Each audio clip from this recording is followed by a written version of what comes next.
So, my parents kicked me out because they thought I was freeloading off them. Yeah, me, the same person who had been secretly paying all their bills for almost 2 years. Let me back up. I'm 25, and I lived, with my parents and my younger sister Emily. She's 19, and let's just say she's spoiled. Like full-on new iPhone every year, designer bag for every birthday, spoiled. My parents adore her. She's the baby of the family, the princess.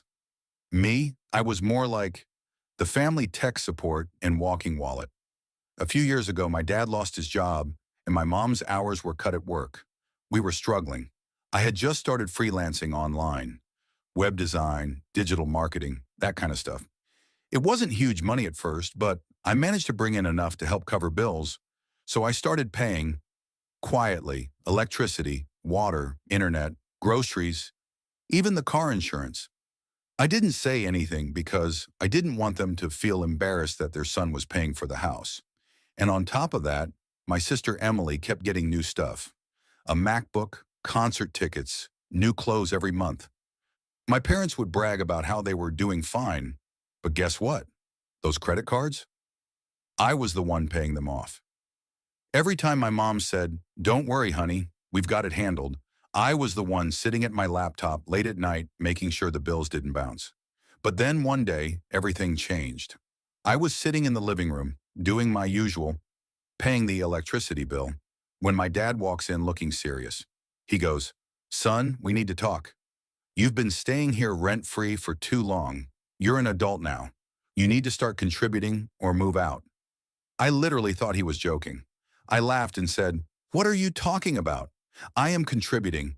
My mom jumped in, "No, you're not. We've noticed you don't help out around the house. You just stay in your room on that computer all day. Your sister helps us more than you do.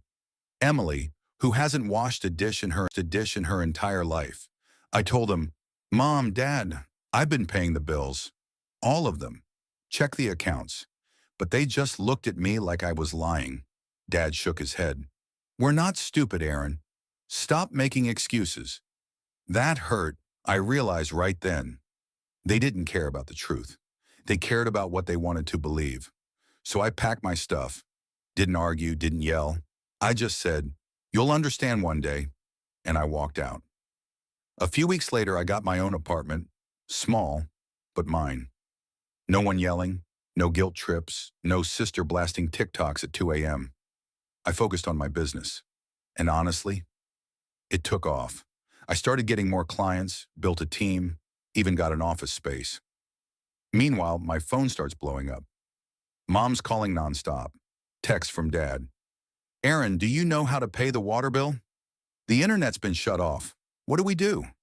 Your sister's crying because her phone service got canceled." I ignored it at first. But then one night, my mom called me sobbing.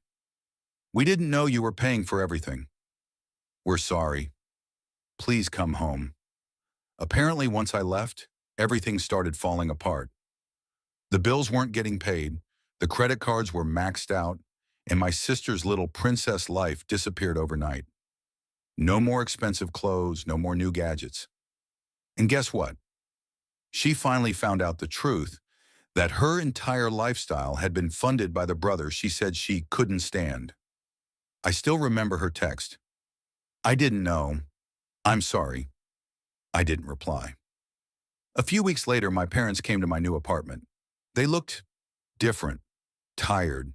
Dad said, "We were wrong about you. We just didn't see how much you were doing for us." And I said, "It's okay, but I've moved on. I'm happy now." "I don't need to come back," Mom cried. "Ask me to at least visit sometimes." I said I would, but honestly, I never did. Because sometimes you have to walk away to be respected. And sometimes the people who accuse you of freeloading are the ones who've been living off you the whole time.